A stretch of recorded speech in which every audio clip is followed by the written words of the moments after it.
Hi, everybody. I'm Tamara Zoner. And I'm John Davis. Welcome to Spirit Cafe. Come in, sit down, and grab a cup of love. A Spirituality Without the Guilt podcast.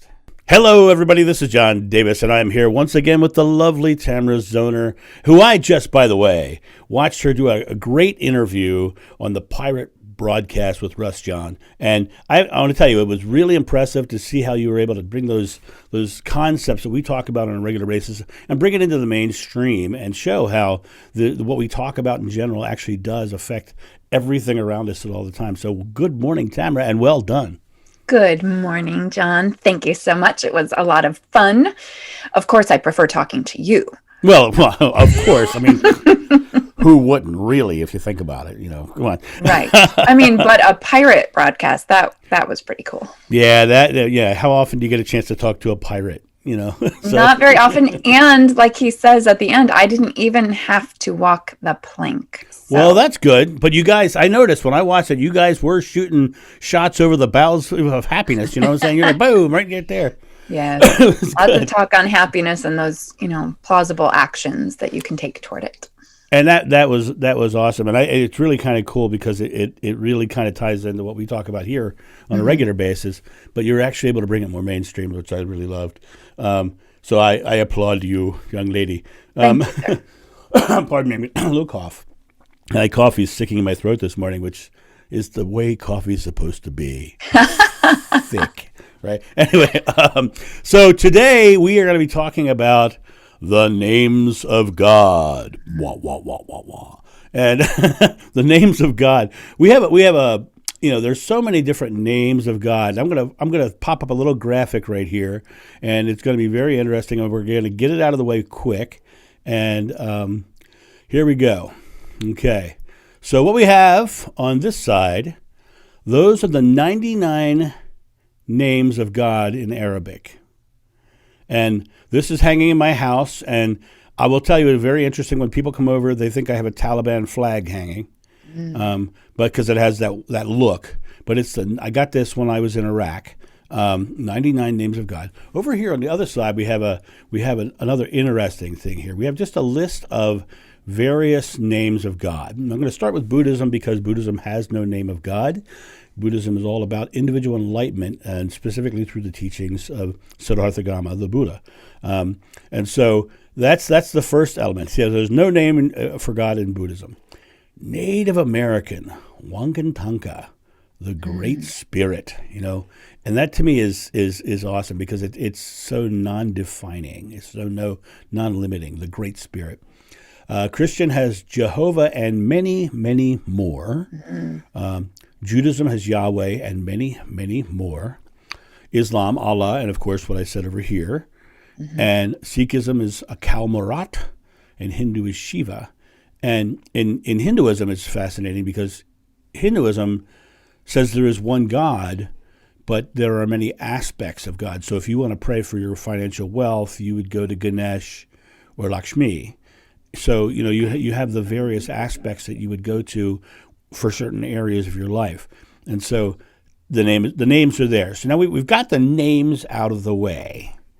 Okay. So you and I, young lady, I'm going to go out of here, kick out of here. You and I are recovering Catholics. Correct. Right. And before we get into this, I just want to remind those listeners who aren't yet viewers that we do have a YouTube channel, and you can go and see that graphic that John put up. It's very interesting. Well, thank you for sharing that. And also on that YouTube channel, in the notes there and in the notes of the podcast as well, you will find the link to Russ John's Pirate broadcast with Tamara Zoner. Thank you, John. So you and I are recovering Catholics. We are. And I know that when you and I started our journey of going off into spirituality, there became this interesting time where we both had to go through the moment of feeling awkward about the name. So can you share a little bit about your journey in that aspect? Certainly. I think that I actually still sometimes experience awkwardness around the name God, and it's something that I'm actively I'm using it on purpose to overcome that. because I align more with that great spirit, Mm. which feels to me expansive. And as a recovering, sometimes recovered, but that stuff comes back up, Catholic, I was very put off by the word God and by even the word Jesus, not the person, but the way that God and Jesus are, completely linked together in church. And and therefore I really felt a distancing. Anytime that word is used, I would automatically feel a distance. Like I would close myself off because I didn't feel comfortable anymore. It felt too contracting, too closed. And I really wanted to, I believe that spirituality and our relationship with God is expansive. And so I would interpret, Mm. right? If someone's using the word God, I remind myself, okay, just interpret it your way. Divinity, Mother Nature, whatever I'm feeling in the moment, because I'll use multiple different words. I don't stick with just one. And I'm very good at using the word that someone I'm talking to uses. Mm. Right. So I'll, if I'm talking to my mom, of course, I'll use God, Right. or one of my aunts from the big Irish Catholic family. Right. So I think that Catholic, that Catholic upbringing is so much shoved into our little hearts and our little heads as we're being raised in the Catholic Church, that it really does take some rehab. Right. Right. And you have to take a break from it so that you can get a feel for what feels good to you and what word you're comfortable using. So for me, it was really just experimenting with universe or spirit, source, and then coming back to the word God, because I purposely attack my limitations, right?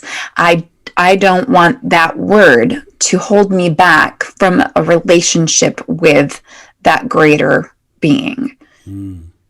And so that is why for really the past year, I've been very consciously using it in my meditation, and then trying to use the word prayer as well, because it is, which is another word that I was withdrawn from. Oh, I Right. don't pray, or I'll say my version of praying. Right. Right. It's just praying.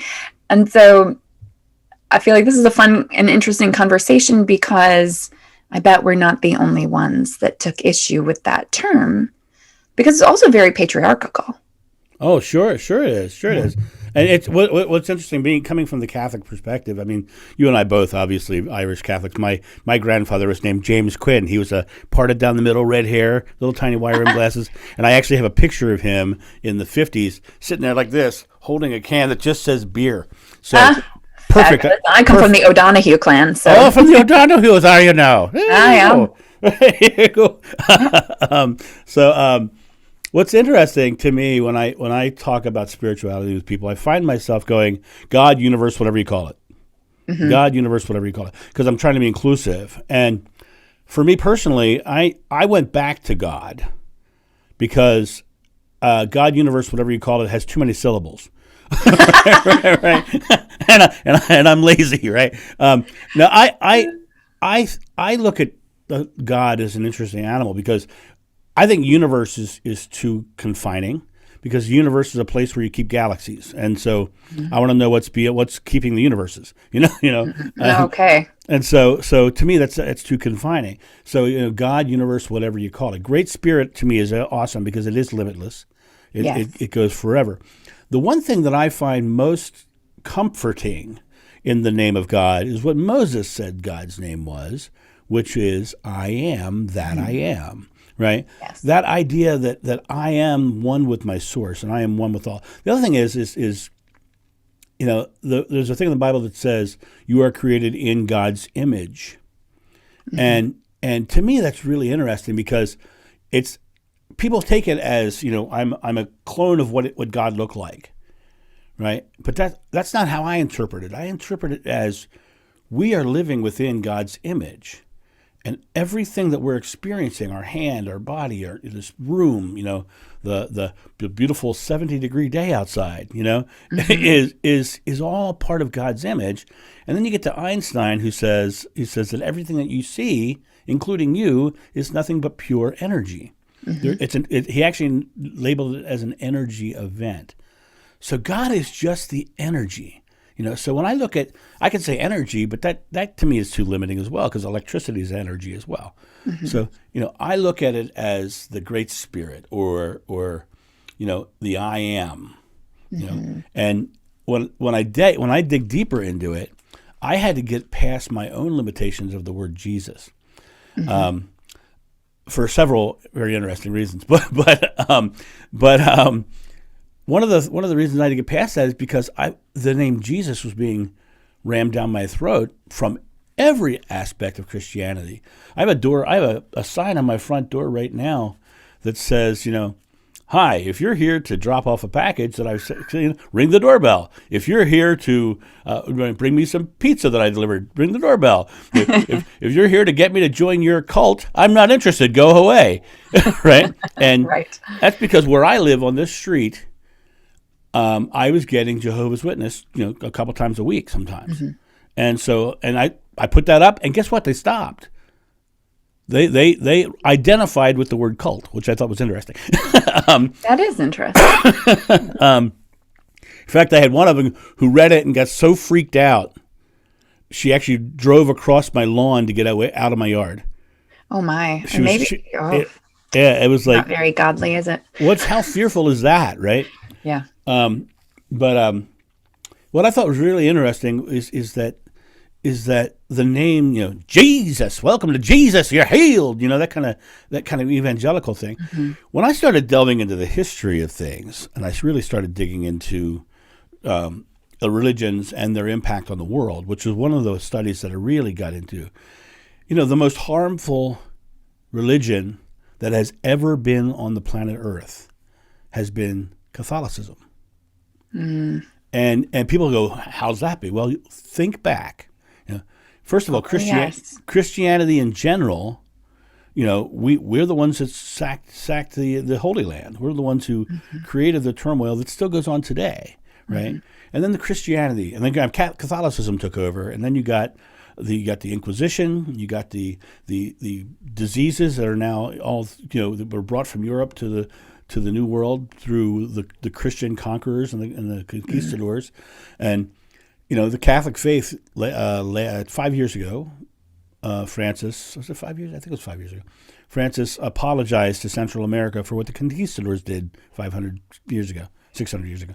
So, to me, I look at it that way, and so I was like, do I want to really have my name tied with that sort of God? Because that's a good question. Right. That's not a loving, forgiving God.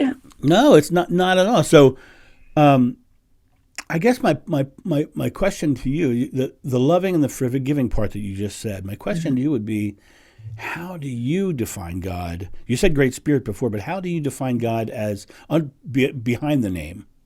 The term I realized as you were talking that I most often use with myself is the all that is.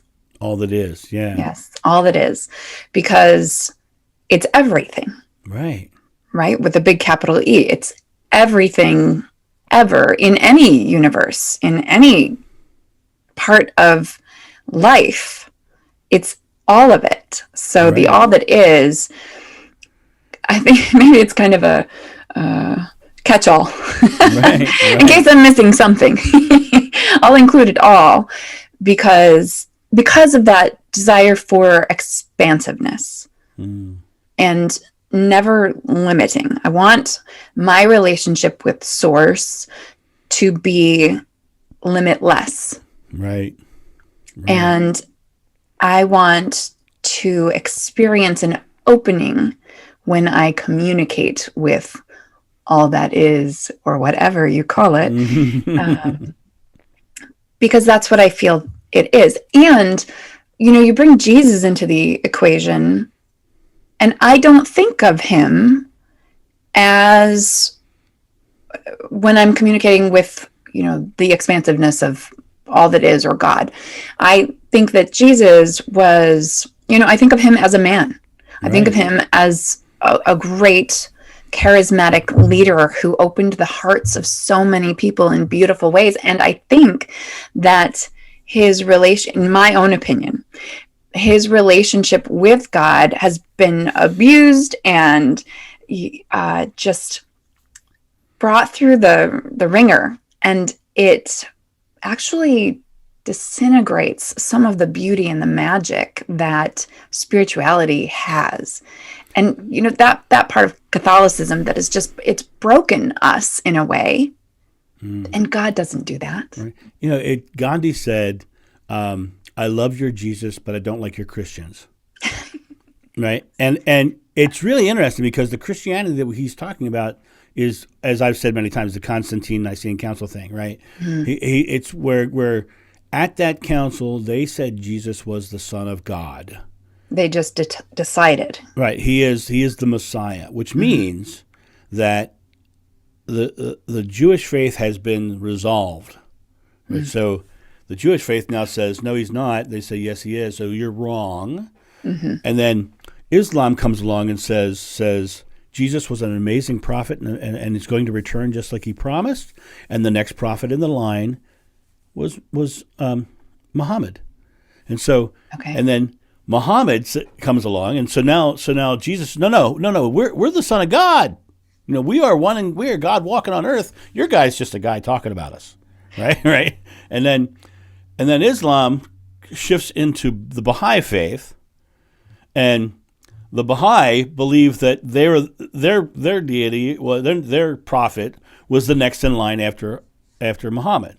So all of it goes back to Abraham way back when, who got his one God thing from the Egyptians, right? And so the name of God was bandied about with Jesus as a core, and that created conflict in the world. They said, Jesus and God are one, so he is God on earth, so I've named him God. And it's interesting how damaging labeling can be. And that's what I absolutely feel, it is the labeling of all that is, the I am that I am, that separates us, it disconnects us, and it causes discord and fighting and wars. And that, again, is absolutely the opposite of, at its core, what spirituality is. This is why I love spirituality and I dislike religion, because it separates. And the goal of spirituality for me is to connect to all that is, which means my brother, my sister, the butterfly, the cat, all the people on the other side of the world that I may never meet, who have different views. So you feel that you are you and the source, God, universe, whatever you call it, are one. Yes. Okay. And we are all one within that. So often when I'll meditate, and my intention within that meditation is to connect on a spiritual level. Sometimes it's just to clear my mind. And sometimes it's that I want to cultivate this relationship with all that is. And I will visualize everything around me breaking down into energy. Oh my gosh, I do the same thing. I do. I sit here right now and I look at the wall over there and I see the little specks. Yes, and that's exactly what I do in my mind. I break into energy. Everything around me breaks into energy, and therefore there are no walls. There is no separation. Right. We all then blend as one. I'm going to tell you a really unique story. And we have so many of those. I used to do a lot of spiritual one-on-one sessions with people, and we would help them get clear on their intention and what they're asking for their source to. And I have one I jokingly referred to her as the one that I lost, and because in the middle of the session we're talking, we're going through her process. I said, "What is it?" Like two years before she had lost her husband, and we're going through this process, and I'm like, "What is it you really want?" She says, "Well, I've spent my whole life being spiritual, and I really want to see God." I want to see God. So the two of us kind of sat there with that intention that she's going to see God. Okay. Right? Because in my mind, death did not come into my space, but that sounds like an interesting thing. But my mind was like, it's like we have the ability to see it. Like looking at that wall and seeing those dots to me is looking at God, right? To me, that's the way that works. So here she was, and I watched her eyes go, and her mouth, her face dropped into awe, and I watched her looking at everything, and then all of a sudden I watched her tongue come out of her mouth. And then I realized she wasn't conscious. Oh and my. then I helped her. She started to fall. I took her to the ground. I put my hand in her mouth. I pulled her tongue out. I started I yelled for my assistant Holly. I said, Holly, 911, right? And I'm sitting there working on this lady, and the ambulance was on their way, and they're going. And all of a sudden she sits back up. She says, "Thank you so much." And I was like, "What happened?" She says, "Well, I suddenly saw everything as pure energy, and I saw myself as pure energy as part of it, and I had a full experience of experiencing God." And she saw herself as one. Wow. And for years we joked around about the fact she was the one that I lost, right? Well, thank goodness you found her again. right. Well, she found herself. She did. She found her way. That was the thing, was the fact that she had, and in those situations, I'm there. I'm there to be supportive of what they're trying to do, And so she wanted to have that experience, and so she did. And to me, when I looked at what she was wanting now, I look back, well, of course she couldn't see God in this form. She had to release the form to see God. So she released it and she came back. But the thing was, when she was across there, she had an experience like I had when I had my Kundalini rising, where I felt one with everything, right? And you said, I asked you that question very pointedly and specifically because Jesus said the Father and I are one. Well, take the gender out of it because that was a patriarchal society. That's just old talk, right? Yes.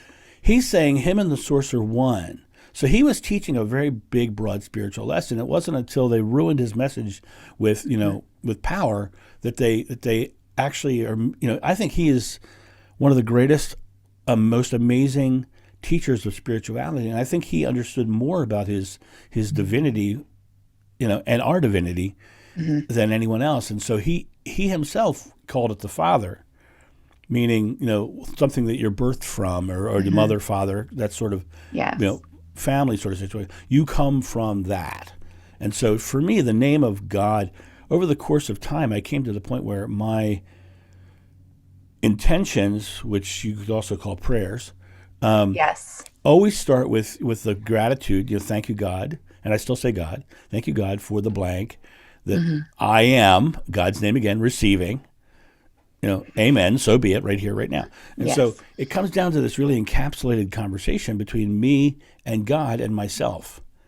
And so the name of God for me has really come to the point where when I say God, I know that I'm talking to God, myself, the creator. Okay. Which is an interesting way to look at it. But I look at it as a polarity, not a polarity, but a duality. A duality. Yes. God and I are one. And so is that how you see it? I hadn't articulated it quite so beautifully before. that was lovely, and I could really visualize that. But when I do practice those specific meditations to connect and feel one with, yes, that's in fact what I'm going for. Because I think a lot of people, and I know some of them, in fact, who are looking for that experience like that woman wanted. We want this proof. When faith means believing without any proof. Right. And connection is simply stepping into what already is. And for me, that's my practice. Remembering that it is all, I am already one with all that is, and that I don't have to try to connect. I have to simply remember the connection and allow it to flow through me. And it doesn't happen all the time. And when it does, there is there's no light shining around me other than my lamp. Right, right. There's no big vision that comes into my mind or in front of me. But what I feel is my entire cellular body vibrating. Right, right. No, And that's beautiful, because that's exactly what happened when I had the Kundalini rising. It was the fact that I literally, I was quote unquote heating my body up from my feet up, but the vibration of that was what I was feeling. The vibration as it raised up through my body and came up to my chest and and out my crown chakra, and that experience of suddenly feeling that oneness of everything, yeah, really gave me the the old joke. What does the Buddhist monk say to the hot dog vendor? I don't know this one. You'll have to share. Make me one with everything. Oh, Right? That's a old joke, right? But the idea of that oneness with our source, that oneness with God, the label is the name is the thing that I think can be a struggle, because it's hard to define. yes. Where God starts and I start. And I one time described this to a monk. One time I was trying to articulate God, and that's one of the hardest things in the world to do, by the way. I said, imagine God is a giant vat of molasses, and inside that molasses are these little bubbles, and inside those little bubbles are our consciousness. The question is, on the outside of that bubble, is it you or is it God? Is it God surrounding their consciousness, or is it you creating a barrier between? And so you are the bubble within this giant vat of God, right? And so the question is, that moment, that little thin line between you and God, is that God or is that you? And that is the struggle I think we all need to go through in life, is to come to the space where we need to go, well, it's neither, it's both. Exactly. It's both. It's a conscious collaboration. Yeah. Pop that bubble and just be one with. Right, right. Well, and I'm a firm believer that we're here to experience our separation from that source, so that we can know that source more fully. We come to this space because if God truly is love, which is the best name for God in my mind, the book that I'm writing right now, the Recovered Catholic's Guide to Spirituality, is the word love is capitalized through the entire book every time I use it, because that's the name of God for me, love, right? Yes. So I believe we come here to experience our separation from God through our control of our fear. Okay. And so we come here to get into this space of separation, because, in science, you can't measure something without a baseline. And so if you're in constant unconditional love, you can't truly appreciate it without knowing the opposite. And so to be here, God was so, the source is so loving to us, right? That they gave us this tool, and they put our hand on the control knob. It says, have as much as you want. Have as much as you want. Go enjoy it, right? Yes. And so you can sit there and you can close off all the love and go, fall down into your fear, or you can turn it way down and get to the point where you're like, oh, I'm really feeling it. And that is what I experienced with you when you walked into that room 4 years ago. You walked in and your fog machine was turned way down. Let me just say that. And it was very, very impressive. So the name of God for me is love, but it's also, I am one with that, if that makes any sense. It makes all the sense. And so I think that's really the message here for our listeners, is that it doesn't matter what you call it. Each name has its own set of limitations if you put them there. Right. So I have a cat scratching. He has something to say. That is love right there. That is love. That cat is saying, hey, I am also one with all that is, and I have things to say to you. And so let yourself ponder that. If you have a disconnect with any of the words or any of the religions or any of it, then ponder that, because that that dissolution of that perceived wall or border or disconnection is what will get you closer to experiencing that, even if it's just a brief moment of that all-encompassing, yes, I am one with all that is. Right. And that cat is a great showrunner because it's time to end this podcast. He was probably telling me. He likes to boss me around. You said 30 minutes. What the hell? Oh, wonderful. Well, this has been a fun and interesting conversation, and I do invite our listeners to come and comment on wherever you're listening and engage us in conversation about this, because we'd love to hear from you too.